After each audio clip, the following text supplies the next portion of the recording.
Este vídeo é um oferecimento da Amazon, onde você encontrará todos os livros ambientados no universo das crônicas, bem como os mais incríveis produtos relacionados às crônicas, a Game of Thrones e a House of the Dragon, sempre com os melhores preços. Para conferir, basta clicar nos primeiros links na descrição abaixo. Comprando através deles, você estará me ajudando a produzir diariamente e tornando o MGF cada vez mais forte.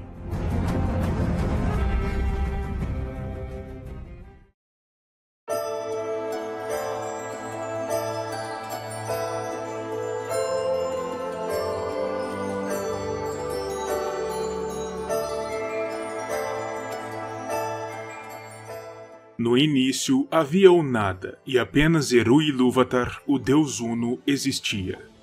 Da sua imaginação nasceram os Ainur, poderosos seres espirituais que o ajudariam na criação de tudo, através do poder de sua música. Esses Ainur eram divididos em duas categorias diferentes: os Valar, seres superiores e mais poderosos, e os Maiar, espíritos menores e mais numerosos, que existiam ostensivamente para servir aos Valar. Um dentre tais espíritos Maiar era conhecido como Olorin, nome em Quenya, a língua dos altos elfos de Valinor, associado ao termo Olos ou Olor, que significa sonho ou visão. Esse Maia era tido como o mais sábio dentre todos de sua categoria, e foi um dos primeiros a adentrar Ea, o mundo físico, chegando a Arda para habitar as terras imortais ainda durante os Anos das Lâmpadas, o início da história. Na sua juventude, se é que tal termo pode ser adequadamente atribuído a um ser atemporal, Olorin foi um dos servidores do Vala Manwë, o rei de Arda, além de servir também Varda, sua esposa e rainha, além de Irmu e Nienna. Esse espírito era muito associado à luz e ao fogo, tal como sua senhora Varda, mas seus meios frequentemente o traziam para muito mais perto de Nienna, com quem aprendeu as virtudes da paciência e da piedade. Olorin sempre amou os elfos, os primeiros filhos de Eru, mas costumava andar entre eles invisível ou adotando a forma de um elfo por si mesmo, lhes concedendo calorosas visões em seus corações, que os tornavam mais sábios. Durante este período, Olorin seguiu fielmente o exemplo de Nienna, pregando e ensinando a virtude da piedade entre os filhos de Deus, libertando aqueles que o ouviam das garras do sofrimento. Quando os Valar, já nos idos da segunda para a terceira Era do Sol, decidiram que sua intervenção na turbulenta Terra-média, uma região do mundo ameaçada pela sombra, era necessária, eles escolheram enviar os Istari, também conhecidos como Magos, para auxiliar e aconselhar os povos livres e tementes a Eru em suas lutas contra a influência nefasta de Sauron, o antigo servidor de Morgoth que representava agora a maior força maligna em todo o mundo. Nesse sentido, Manwë e Varda decidiram incluir seu bom servidor Olorin entre os 5 que seriam enviados, acreditando que sua sabedoria e piedade seriam de grande valia nas lutas que se aproximavam. O próprio Olorin, contudo, estava relutante a princípio, se descrevendo a si mesmo como muito fraco e, pior, com medo de Sauron. Manwë, piedoso, entendeu o temor de seu servidor e o explicou calmamente que aquele era precisamente o motivo pelo qual ele deveria ir, para ser capaz de justamente superar tal temor.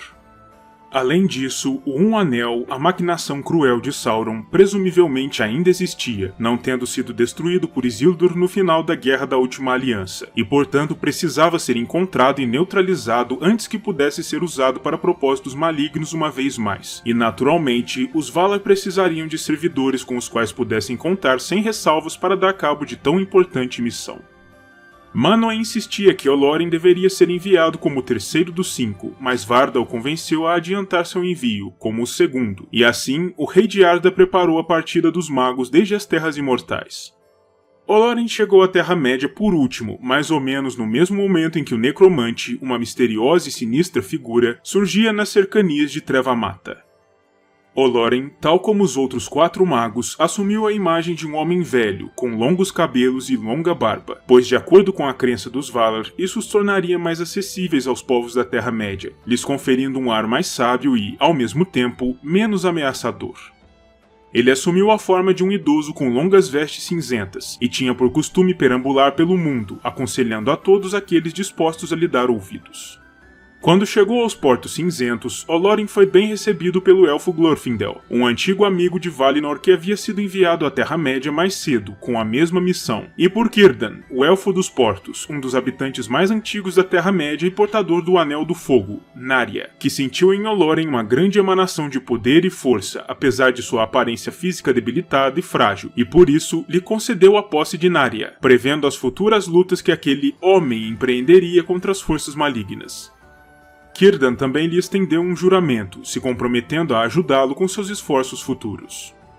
Com isso, Olorin passou a vaguear novamente, cumprindo seu sagrado propósito, e frequentemente andava por entre os elfos, aprendendo com eles e, ao mesmo tempo, lhes ensinando também. Essas andanças entre os elfos e os outros povos da Terra-média, aliás, fez com que emergissem seus outros nomes entre os grupos distintos. Para os elfos dali, ele era Mithrandir, um nome em Sindarin que combina as palavras Mith, que quer dizer cinza, e Randir, que significa peregrino, errante ou aquele que vagueia, querendo dizer, portanto, errante cinzento, dadas suas vestes e a natureza de sua missão. Incanus, um nome pelo qual ele passou a ser conhecido no sul da Terra-média, veio em algum momento em meio à Terceira Era, e tem significado incerto, embora existam conjecturas a respeito, de que possa se tratar de uma versão em Quenya de uma expressão no idioma obscuro dos Haradrim, ou de que possa ter um significado mais antigo. Tarkun é o nome pelo qual ele passou a ser conhecido entre os filhos de Oule, os Anãos dos Salões Profundos, e em seu idioma próprio, o Kuzdul tem o significado ou de Homem Cinzento ou de Homem do Cajado, embora não saibamos ao certo, pois os anãos sempre foram muito protetivos com seu próprio idioma, não o revelando aos estrangeiros. Contudo, o nome pelo qual ele se tornou de longe mais conhecido, inclusive pelos leitores e espectadores, é mesmo Gandalf, um nome que Tolkien parece ter adotado a partir do nórdico antigo, um dos idiomas que o fascinavam, com o significado de Elfo do Cajado, mas que dentro de sua obra é identificado como provavelmente um nome em Westron, a língua comum. Gandalf nunca estabeleceu um endereço fixo, ao contrário de outro dos Istari que vieram à Terra-média, Saruman, o líder da Ordem. Ele também nunca se aventurava pelas terras do leste, de modo que nunca chegou a receber por lá um nome, aparentemente limitando suas atividades às porções ocidentais da Terra-média. Diz uma lenda sobre Gandalf que a ele foi concedida por Yavanna a Pedra Élfica de Earendil, a Elessar, para que trouxesse à Terra-média como um presente dos Valar aos povos livres, para que soubessem que não haviam sido esquecidos, e segundo tal lenda, Gandalf a teria legado à Lady Galadriel, portadora de outro dos 3 anéis élficos de poder e poderosa e respeitada entre os Eldar, profetizando que ela um dia entregaria um indivíduo que também se chamaria Elessar. Por volta dos anos 1100 da Terceira Era, os Istari e os Eldar descobriram que uma presença maligna havia fixado residência na fortaleza arruinada de Dol Guldur, em Treva Mata, e enquanto alguns imaginavam que os Nazgûl haviam retornado ao mundo para atormentar os povos livres, outros ponderavam que um novo poder maligno poderia estar se formando. Gandalf, por sua vez, imaginava que aquele poderia ser o próprio Sauron, que de algum modo estaria retornando ao mundo físico. Pelos 200 anos seguintes, o mal continuou a aumentar e a se reunir ali, se espalhando pelas terras ao redor e dando à mata sua reputação sinistra. No ano 2063 da Terceira Era, Gandalf partiu até Dol Guldur para investigar o lugar e descobrir o segredo que ali existia.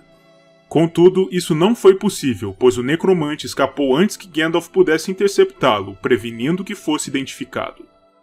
Após essa mera intervenção de Gandalf, o mal contido em Dol Guldur pareceu perder força e se anular, o que garantiu à região alguns séculos de paz. Esse período passou à história como a Paz Vigilante, durando por quase 400 anos, mas enquanto os povos livres aproveitavam o momento de calmaria, as forças do mal também não dormiam. Os Nazgûl aproveitaram esse momento para se preparar para o retorno de seu Lorde, o que aconteceu no ano 2460 da Terceira Era. Sentindo a presença renovada do mal, Galadriel formou, 3 anos mais tarde, o Conselho Branco, reunindo a si mesma com Gandalf, Saruman e Elrond Meio-Elfo, o Senhor de Imladris, ou Valfenda, o portador do último dos 3 anéis élficos.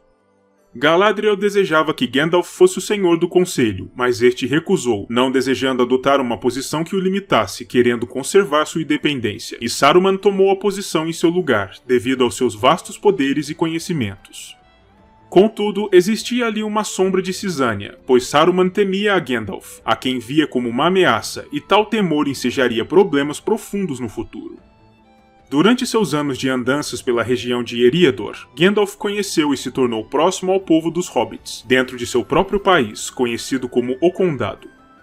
Durante o longo inverno do ano 2758 da Terceira Era, Gandalf veio em seu socorro, e foi durante este momento difícil que ele travou contato com a grande piedade e a grande coragem que os humildes hobbits traziam em seus corações, aumentando ainda mais sua admiração por eles.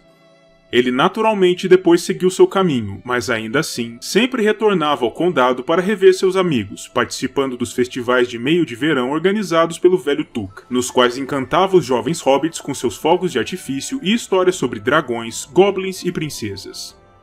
Por isso, ele foi classificado por alguns indivíduos mais pacatos como um legítimo agitador da paz, sendo supostamente o responsável por atirar muitos rapazes e moças calmos a aventuras sem sentido. Nesses tempos, ele também conheceu um hobbit um pouco mais ousado do que a maioria, de nome Bilbo Bolseiro, embora não fosse, de modo algum, um aventureiro nato.